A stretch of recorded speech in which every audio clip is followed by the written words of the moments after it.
This is LiveWell Talk on opioid use disorder and treatment. I'm Dr. Dustin Arnold, Chief Medical Officer at UnityPoint Health, St. Luke's Hospital.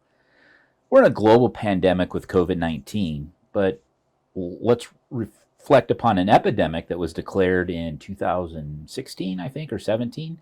That's the opioid epidemic. And for anyone that's watched Dope Sick on Hulu, I strongly encourage it. It is so accurate.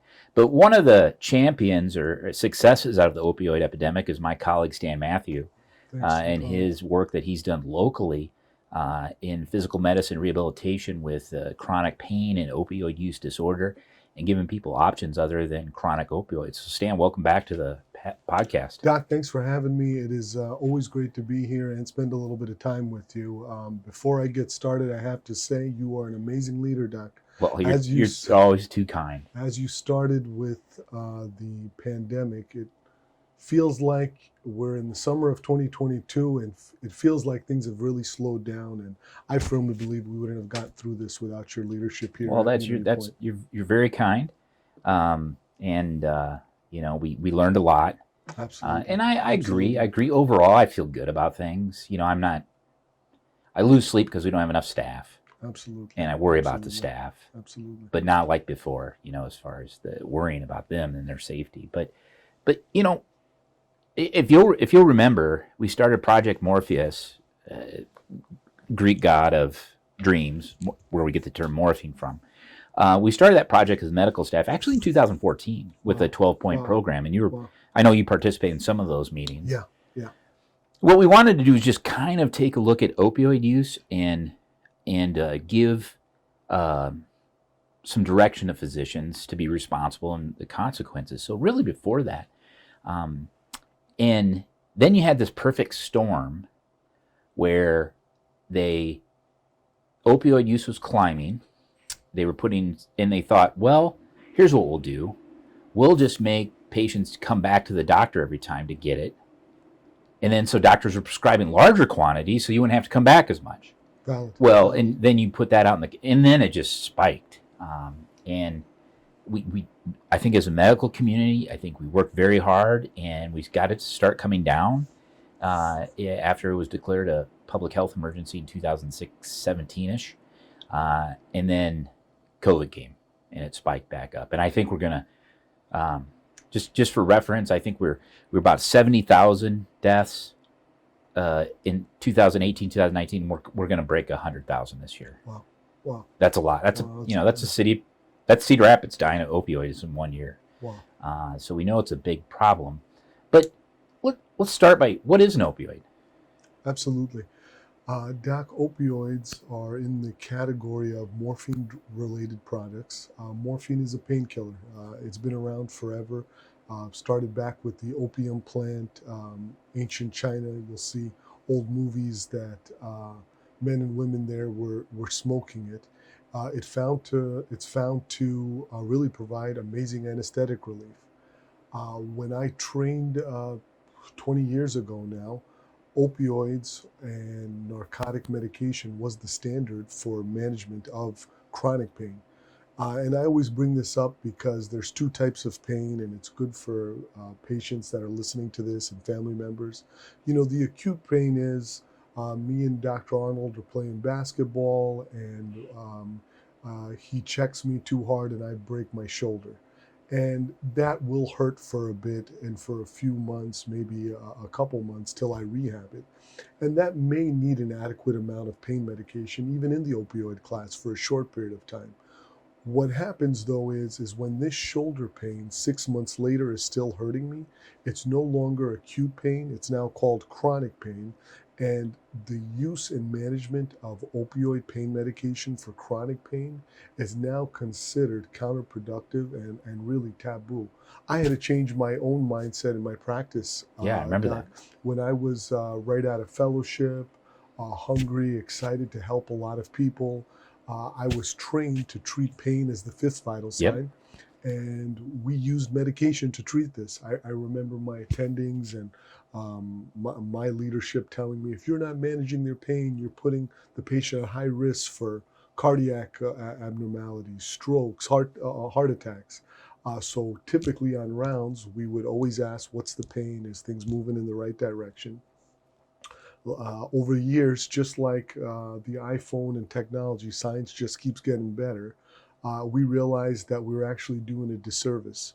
Sometime in 2016, 2017, as you mentioned, uh, there was a huge spotlight put on what doctors were doing to help manage opioids because it's become a crisis. And, we can take steps back and talk about addiction, but I first like to put the blame on providers like myself, because at the time we thought we were not doing harm, we actually were. I'd say in about 2018, 2019, I had about 4,000 or 5,000 patients that we were managing with chronic pain medication. And it took a year to help them understand that there are whole other modalities that we can now use for this. Amazingly, Doc, as a young provider starting off, I thought, oh my gosh, I'm going to lose all these patients and this is going to be a catastrophe. We're now in 2022 and our practice has grown even more because we're treating more wonderful people without the use of opioids, and patients are finding relief. And those 3,000 or 4,000 or 5,000 patients that we had, 95% of them stayed in our practice and are doing well. Well, opioids are just, if you go to the mechanic and your car's making noise, basically opioids are saying, well, just turn the radio up louder. You won't hear the noise, right? Because you're not addressing, okay, what is causing this pain? But you're absolutely right. And I always feel so conflicted when I'm taking care of the, quote, drug seeker, in quote, whether it's in the emergency room or in the hospital, because we created that, right? Yeah, it wasn't like that person went to their guidance counselor in high school and said, yeah, I'm really thinking about being addicted to opioids and just have my whole life revolve around tricking the system to get opioids. Of course not, and so I think we have an obligation to care for those patients and guide them through this, because you're right that even up until right prior to the pandemic, the Joint Commission and other regulatory bodies were still saying, are you managing their pain or managing the pain? At the same time, the Drug Enforcement Administration and the boards of medicine are coming down on guys for managing pain. More a reaction to the public outcry or just the epidemic itself. So it has been a difficult couple of years. And I think just a lot of things that perpetuate it. I think the fentanyl that's out there is kind of scary. Wow. Great topic. That wasn't happening in 2017, 2018. On the inpatient side, fentanyl is a great drug. It's clean. You get a little bit longer than morphine, but it tends to not make people goofy, right? Like morphine can. Correct. So when that started coming out in the communities, that's scary, because it is a very lethal medication if given excessively. And so I think those are our work ahead of us. One is to educate people, but also to come up with treatment plans that don't include opioids if we can for that chronic pain. So what are some things that you found successful non-opioid therapies? Absolutely. One of the things we try to incorporate in all of our visits is trying to help the patient understand what's going on with them. A lot of patients are so stuck on that shoulder analogy that ever since that shoulder injury, my life just hasn't been the same. And that's what's the source of all my pain. It's helping them understand that it's no longer just your shoulder that's hurting. Something went haywire neurologically. 10, 15, 20 years ago, chronic pain was considered a psychiatric disorder. It was in the DSM-4 as a disorder of mental illness. Now we realize we were way off base on that. And over the last 10 years, it's been thought to be a neurologic disorder. And there are medications and modalities geared toward the nervous system to help turn chronic pain down. My hunch is, Doc, and this is just my opinion, that there's also some autoimmune component to this. Stress and inflammatory markers typically are very high in these patients, and often we see reduction when in pain and improved functional outcomes when we try something simple like a Medrol dose pack for a few days just to see if it'll bring down and ease discomfort and pain. You triggered a really good thought, and just talking about the fentanyl use, and One thing that the internet does is great stuff like getting Dr. Arnold out there and educating people. The other thing it does is has connected the world in a way that's unbelievable. Yeah, isn't that true?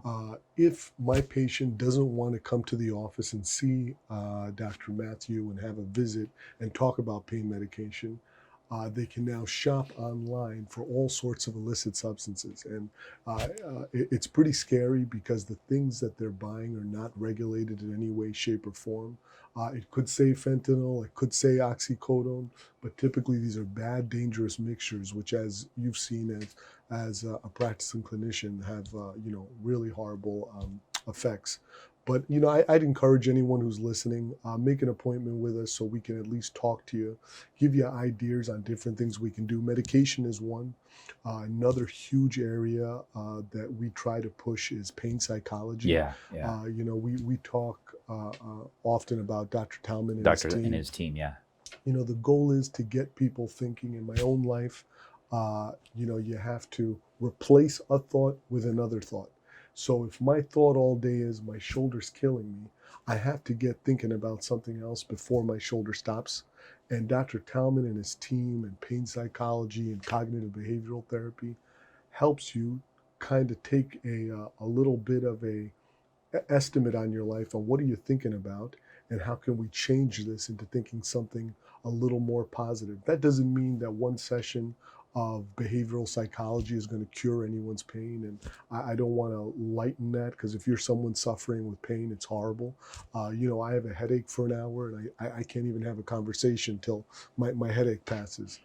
Having a headache every day for 30 days is pretty much disability, But I do want you to know that there are possibilities of medication, mindfulness techniques, cognitive behavioral therapy, and starting this long-term treatment of getting you better. We also use a lot of out-of-the-box techniques like aqua therapy. A lot of patients don't want to do physical therapy because it's painful. If your back's already hurting and I tell you to stretch and bend and lift for the next 20 minutes, anyone will tell you this is probably going to hurt. Getting in the water changes everything. You have that gravity eliminated, which really helps a lot. And Doc, something simple that you do very well, giving people hope, letting them know that, we're going to work through this together. We're a partner in this with you as you're going through this. My youngest went up to a university to visit for a possible track opportunity scholarship. Awesome. And they had in their training room a small pool that had a treadmill that raises and lowers. So depending on how acute your injury is the height that you might be out of the water. Very cool. Isn't that cool? Cool. I was Very like, cool. wow, that's amazing. Yeah. Did she respond well to the Yeah, fingers crossed, and hopefully Awesome. she's excited about that, and we're certainly proud of her. But I remember one thing you said to me, and it's kind of guided me, is during your journey of getting people off opioids, that a drug that I was never very impressed with, Neurontin, you said people are coming back saying that works.